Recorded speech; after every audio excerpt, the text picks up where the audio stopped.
bateau balango masangate parce que tous en sont en 9h à Tombo. Mais elle dit oyo nzamba lobaki na nzela ya muumbu na ye prophète Joël était na mikona suka akosopa molimo na ye. C'est ce qui s'est fait ce jour-là. Mvula ezelembo ya lipamboli. Or lorsque nous parlons de la pluie, oyo ça beaucoup plus emporté na misala na bango que na kosalela nzambe. Donc musana nzambe de peso kaoka. C'est le dimanche, on a assemblé, on a rassemblé, les gens ne sont pas là. Le lobiso par exemple, kaka pona moi faille à mouké, ça dit moi, et tolelo ko moko mouké, incident moko mouké salamaki, que voiture moko et quoi qui n'enzela ya rail, alors moi bah tramé les caté, tout le monde n'est pas vu. Donc moi donc bah tu peux ça la sacrifice on peut-être ba tamboula mokolo, parce que on dirait que oh na misala ce que peut-être que na tongo na bazao que na misala, bon tram. Et ça l'a dit, ben on va se la nuance, on va emprunter n'importe quel moyen. S'il faut qu'on tamboule ma colo pour se présenter dans Moussala pour éviter que nous Kangonda, à moins quelque chose. Mais locaux les gens n'ont pas ils sont découragés. Peut-être pas zongi na bango na bandako parce qu'ils ont vu qu'il n'y a pas de transport. Donc et locaux c'est que tu comprendre que il y a un bruit qui annonce la pluie. Il s'est fait un bruit qui annonce la pluie. N'ayébité ce qui yozo au kamoté. Parce que pour n'avoir eu kamo fosa kanalito ya kondima. Il se fait un bruit qui annonce la pluie. Et ce bruit qui annonce la pluie, c'est la pluie de l'arrière-saison. Parce que la pluie de la première saison, et c'est quoi il y a déjà? Pluie à première saison, il y a moins de quoi il y a comme au colo à Pentecôte. L'église est bandaka mokolo ya Pentecôte. L'église primitive. Avant, il y a un banda, parce qu'il y a besoin de Pentecôte. Parce qu'il y a besoin de molimo mon centre, effusion ya molimo mon centre. Nde ba Pierre, ba télémaki. Mokolo yango, je l'ai toujours dit, nde Pierre a salaki la pêche miraculeuse. La pêche miraculeuse, les habités mokolo yo, oyo bazaki na Yesu, oyo Yesu a defaki bark na ye, ateya ki sango malamu, si managotea sango malamu, ngalobi na ete, mwana bobo ka filé na bino na monyama na bino na mai pe pierre na bino na binkolo to peshaki butu mobimba mais to zu eloko te mais sinon à ta parole je jetterai les filets. Alors Pierre akendaki aboka le filet bakokaki ko benda te ezaki monyama na bango pe ba bengaki bandeko bazaki na barque ezaki pemeni boya ko sunga bango. Je l'ai toujours dit, deux barques ne signifie so barque ya ba apôtre na barque ya ba prophète. Voilà pourquoi Ephésiens 2:22 on a vu nous avons été édifiés par les enseignements des apôtres et des prophètes. Et c'est parce que ce que Dieu nous demande, c'est la saine doctrine. Tout vanda katket na makomi et santo. Or la saine doctrine, c'est la doctrine des apôtres. Les doctrine mingi les doctrine na démon. Les gens aiment la facilité. Conformément parce que c'est difficile, c'est très difficile. Élie était celui qui marchait selon la volonté de Dieu.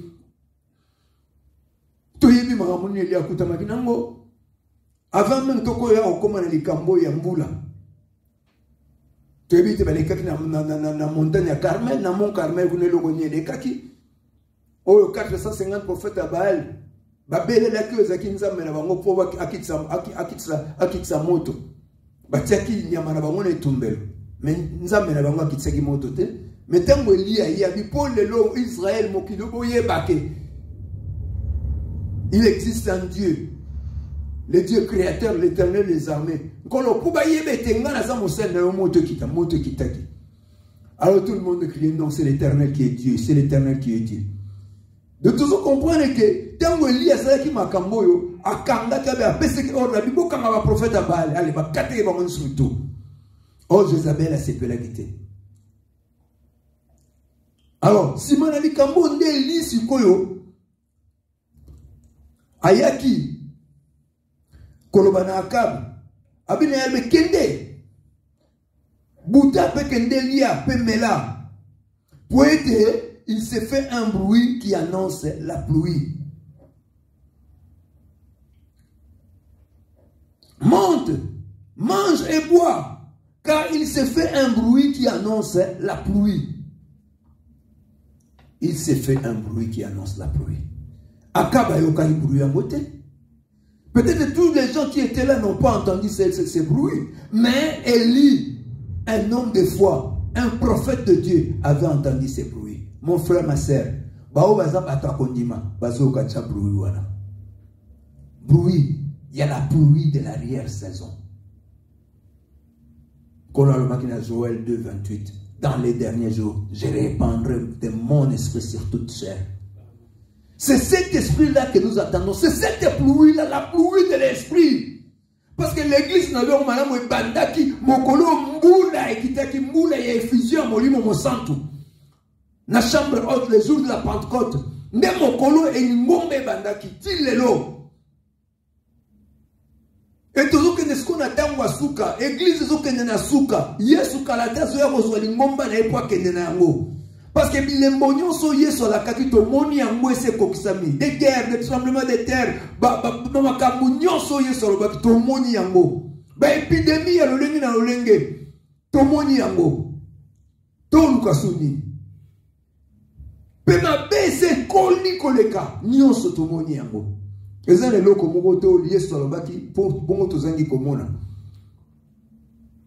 Alors, ce qui est important de comprendre qu'il y a un bruit. Il se fait un bruit qui annonce la pluie.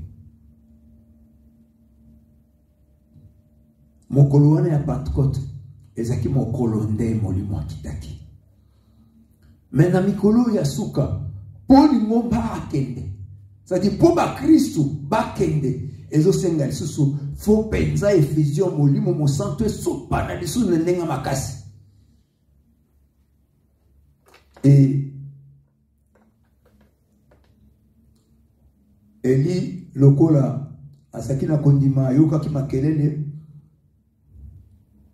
oyo ezalaki ko annoncer mvula ayebisi Akabe buta lia mela.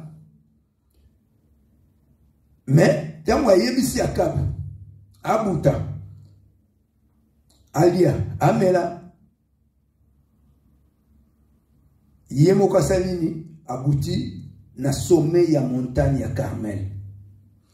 C'est-à-dire, abuti likolo ya ngomba ya Carmel. Pe, agumbi mutuna ye, na sena mabele. Il se pencha contre terre. Il mit son visage entre ses genoux. Akamati ma colonne atie na ba genoux na. Donc ça dit que tout le monde a né bande ko na biso ba cousin na biso ba bonde la ba ngomoni ba frona ba ngwa nyonso et comment na bilembo. Donc Eli azwa ki position na gumba me akamati na mutu na yakotsa ona sama colonne ya ça dit na ba genoux na ye. Alors abandi ko belle la nzambe. Bible lobina mukana na verset 43. Et dit à son serviteur, abondeli nzambe simana ye ko bondela alobi e pa mosali na ye batangeli biso komba mosali yango te. Mais nous savions que Elias azaki na mosali moko ba bengali na kombo Géasi. Mais aw batangi kombo te. Alors ngape na risquer te na loba na que c'était Géasi. Mais babina biso ka que il dit à son serviteur, monte, regarde du côté de la mer. Alors serviteur n'est pas bouti, abine tala na ngambu ya ebale. Serviteur à bois qui misou du côté de la mer. Pe alobina ete na zomo na l'autre côté. Il n'y a rien. Mais Eli a répété 7 fois, c'est-à-dire à 7 reprises.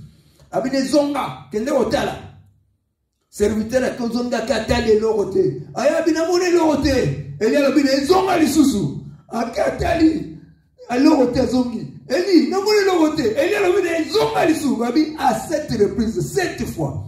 Et la 7e fois, dans mon serviteur, il a dit, oh, namoni, moi, li pata moko lokola loboko ya mutu.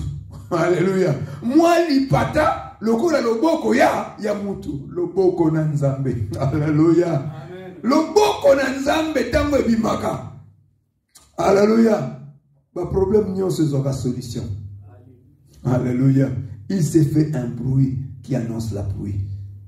N'ayébité, qu'est-ce qui se passe? Mais il s'est fait un bruit qui annonce la pluie. Tango pluie, on est au kita. Et il y aura solution.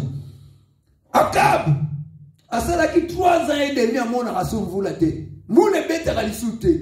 A tel point que nous allons continuer kat namboka. Mais mon koloana, et c'est un qui serviteur que nous avons 7 fois. Nangambu ya ebale. Na ordre, il y a prophète Élie. 7, tu veux des chiffres à Bonzambe. Alléluia. Chiffre 7, et un chiffre à Bonzambe. Ça dit que, et c'est un qui, Bonzambe, et kita. Bonzambe monana. Nangambu ya ebale. Ça dit que Nzamba monisa. Qui Bonzambe na ye. La première fois, serviteur à mon côté. La deuxième fois, mon côté. La troisième fois, mon côté. La quatrième fois, 5e fois, 6e à mon côté. Parce que 6, c'est un chiffre à mon tour. Nous avons le 6e jour. Chiffre à imperfection. Mais 7, c'est un chiffre à perfection. Chiffre à Bonzambe. Le Dieu créateur, le Dieu parfait. Namoni loboko. Namoni moi niège moko moi lipata moko na forme ya loboko. Alléluia. No loboko na nzambe bimaki. Loboko na nzambe soki na bomo na yo et même la solution. Quel que soit le problème na yo. Loboko na nzambe 4 l'église ndeza solution. Yemaka munyoso. Alléluia. Loboko na nzambe ndeme maka réveil. Loboko na nzambe ndeme maka oezali restauration. Bolamuki. Et Mokolowana. Mokolowana, après avoir comment on a le boko na Nzambe. À la 7e fois, il dit, voici un petit nuage qui s'élève de la mer et qui est comme la paume de la main d'un homme. Et il dit, monte et dit à Akab, attelle et descend, afin que la pluie ne t'arrête pas. Alléluia. Aïe, si vous savez que nous avons Akab. Abongsa. Ouezali voiture nae, c'est-à-dire charrette nae. Abuta pakende. Pouete moula et peu qui ça a été. Et quand a été à Koukassou que n'était n'andako nae. Alléluia. Nekonanga. Il y a un bruit qui annonce la pluie. Kolazana posa. To bongama. Tous à la près. Tel est le que ça maki. Et dans le verset 46, et la main de l'Éternel. Non, on a sauté. Verset 45. Babi, en peu d'instant, le ciel s'obscurcit par les nuages. Moi, les patou ezaki moke moi le boko, la paume des mains d'un homme. Bamoni bamoko en un instant. L'icole c'est indi. L'icole indi. Pe mou pepe. Et s'établir. Pe il y a une forte pluie. Il y a une forte pluie. C'est ce que nous attendons dans ces derniers temps. Une forte pluie. Kolo ako kitambula ya makasi mulimu na nzambe na tango asuka akoskita makasi pour récupérer kaba oyaye enfin to koka hokende. Apôtre Paul a dit dans 1 Thessaloniciens chapitre 4 13 à 17 que je ne veux pas que vous soyez dans l'ignorance au sujet de ceux qui dorment, car à un signal donné, à la voix d'un archange de Dieu, les morts en Christ ressusciteront premièrement. Et nous les vivants, nous ne dévancerons pas les morts, mais nous serons tous ensemble enlevés à la rencontre du Seigneur dans les airs. Avant nous, quoi, les salama, et Seigneur, Molimou Pema, a soufflé. A soufflé pour nous récupérer tout ce qui appartient à Dieu. De façon qu'à quoi comme ma biso. Parce que l'enlèvement est comme ça, la puissance, et à Molimou Santo. L'église a commencé le jour où le Saint-Esprit est descendu. Et l'église prendra fin le jour où le Saint-Esprit s'en ira. Il emportera avec lui tout ce qu'il conduit. Voilà pourquoi l'apôtre Paul a dit marchez selon l'Esprit et vous n'accomplirez pas les désirs de la chair. Donc ce ne sont que ceux qui marchent selon l'Esprit et qui n'accomplissent pas les désirs de la chair qui seront enlevés ces jours-là. Parce que le Saint-Esprit a facilité parce qu'il aime ta conduire. Mais ceux qui ne sont pas conduits par l'Esprit,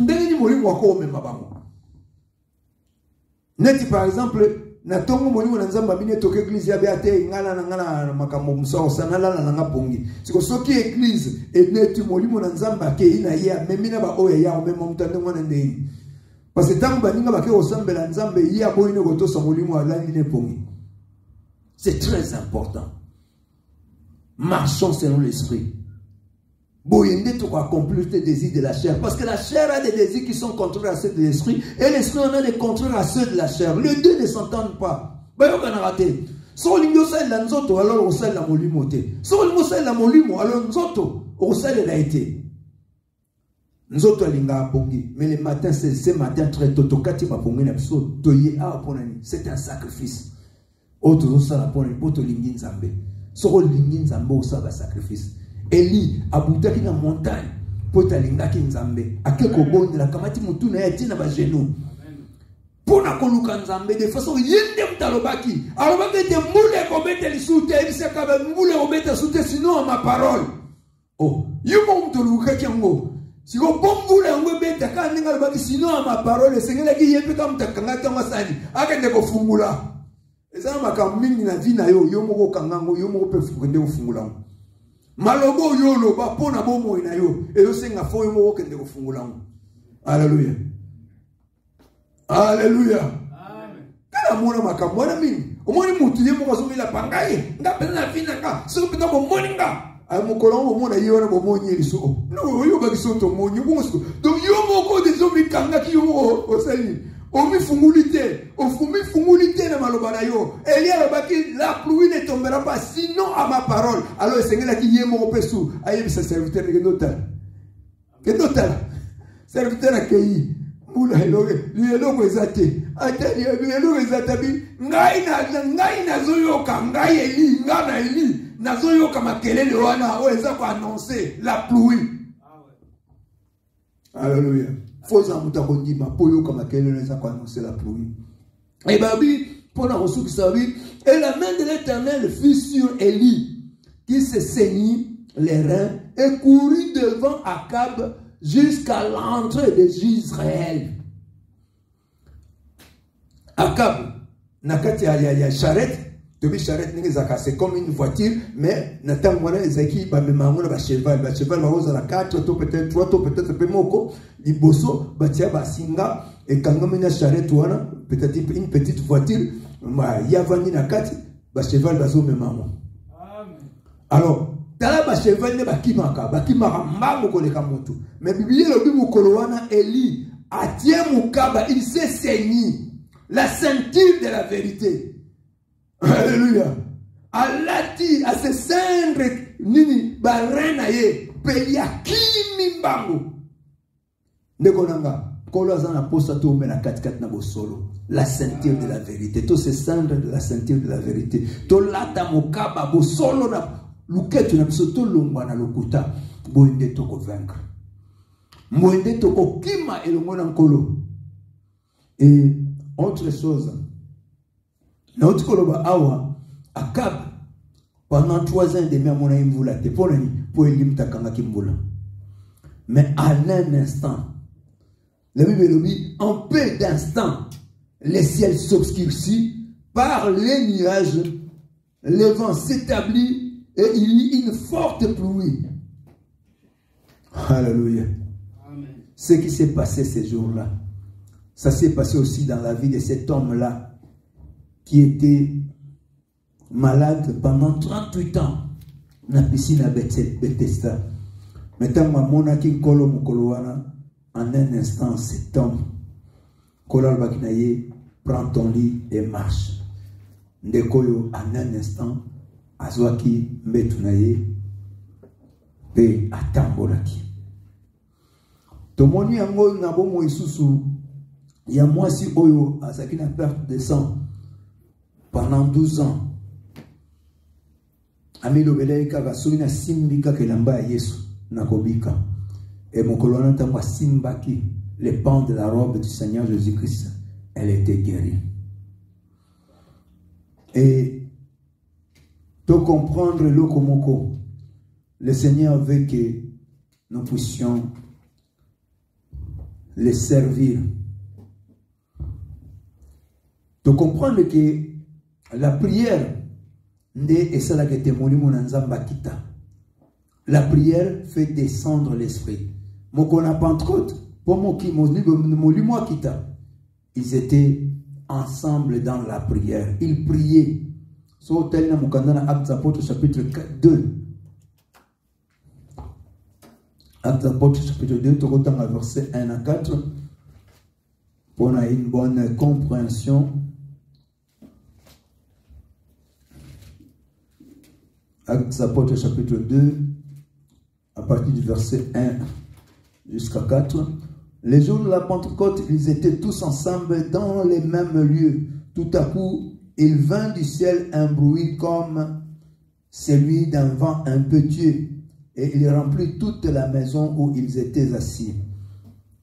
Des langues semblables à des langues de feu leur apparurent séparées les unes des autres, et se posèrent sur chacun d'eux. Et ils furent tous remplis du Saint-Esprit, et se mirent à parler en d'autres langues selon que l'Esprit leur donnait de s'exprimer.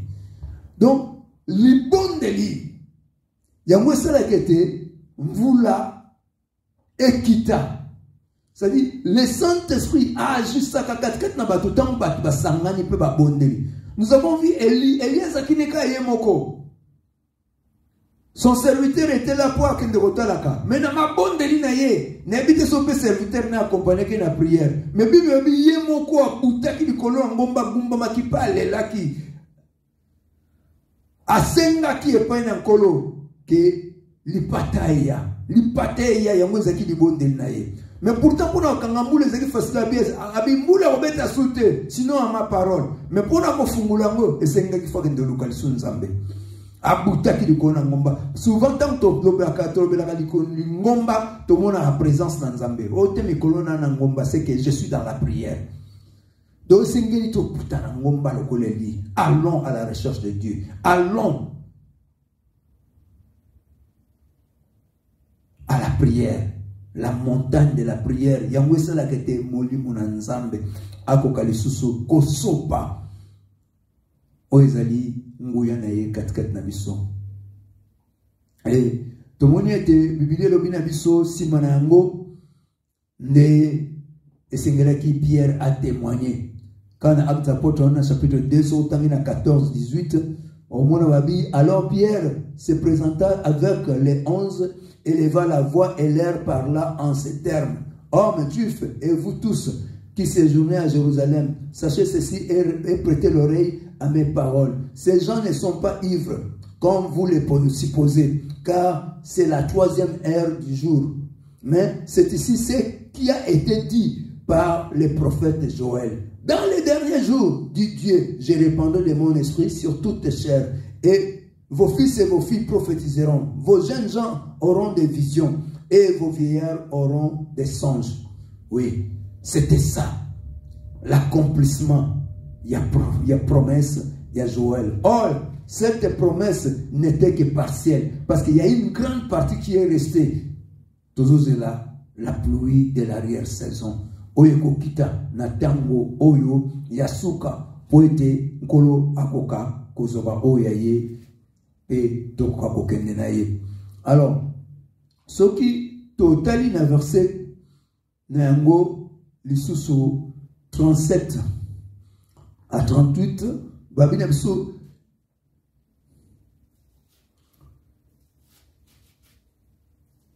après avoir entendu ce discours, ils eurent les cœurs vivement touchés et ils dirent à Pierre et aux autres apôtres, « Hommes, frères, que ferons-nous » Pierre leur dit, « Répentez-vous et que chacun de vous soit baptisé au nom de Jésus-Christ pour le pardon de vos péchés et vous recevrez les dons du Saint-Esprit. » Amen. Amen. Vous recevrez les dons du Saint-Esprit. Pour la ligne, c'est parce que babon de la qui.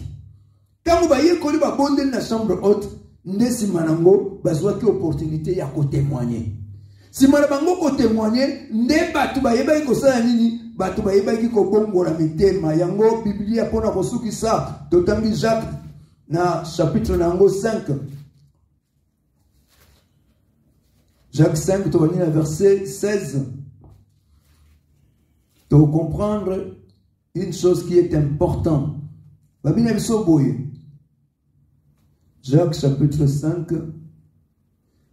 Confessez donc vos péchés les uns aux autres et priez les uns pour les autres afin que vous soyez guéris.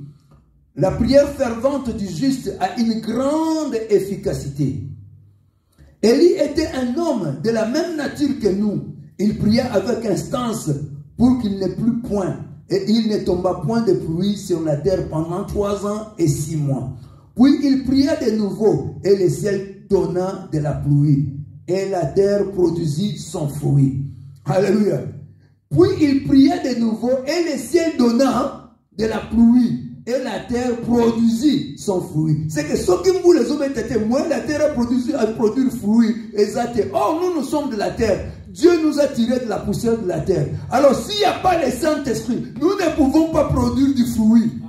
Alléluia. Nous sommes cette terre-là qui a besoin de la pluie pour que nous puissions produire du fruit.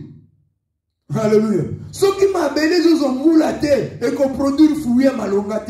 De l'olenge moko bisope, ceux qui m'ont dit mon anzamba qui dit kat na bisote. Ceux qui m'ont dit mon anzamba sali kat na bisote. Fruit à ma longa peut comme on en a été. Et Bible dit, mes frères, si quelqu'un parmi vous s'est égaré loin de la vérité, verset 19, et qu'un autre l'y ramène, qu'il sache que c'est lui qui ramène un pécheur de la voie où il s'était égaré, sauvera une âme de la mort et couvrira une multitude de péchés. Alléluia. C'est ce qu'a fait l'apôtre Pierre. Ces jours-là, après avoir reçu le Saint-Esprit, à Teyaki, 3000 âmes se sont repenties. Les lopés. Mokolo wana pe ya Eli. Tomona kete bato mingi bakugai ko bongwana. Les lopés lisusu. Apôtre Jacques azoba na biso. Abisoki moko abungaki. Bongo yo keyu. Côté ya isa malamu, c'est-à-dire ko témoigner pour la tina na Yesu Masiya yebete oko sauver molimo na ye pe ebele ya masumo na yo ekozala couverte kolo apambola liloba na ye na kombo na Yesu Masiya. Amen. Je crois que to komina biso na suka to bondeli Nzambe pona ko clôturer ou ezali bondela biso. Yawe Nzambe, merci.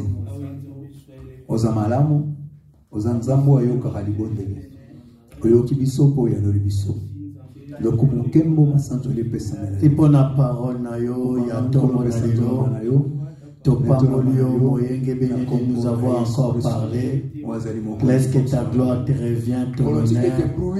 Je laisse cette parole entre tes saintes divines mains. Lobé la biso Nzambe.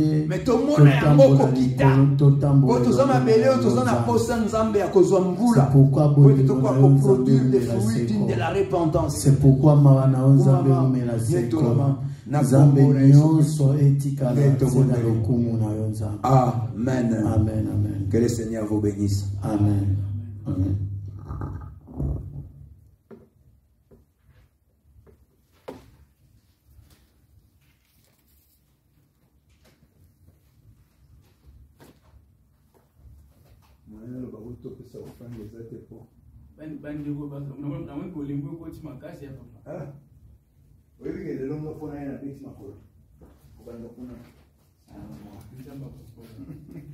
Offrande na ngwana pesio. Offrande. Offrande na ngwana memari ngwana pesio. Allez au vraiment ressuscité. Ah. Musika na mona peut-être. Bazo ba ende musika. Mais eza première raison que déjà. Ba je vais aussi mais. Ba ni to zongo ba kota ba corbeille kuna ni. Ba ezi. On va pas nous so kota ili pourquoi. Ici, les gens qui viennent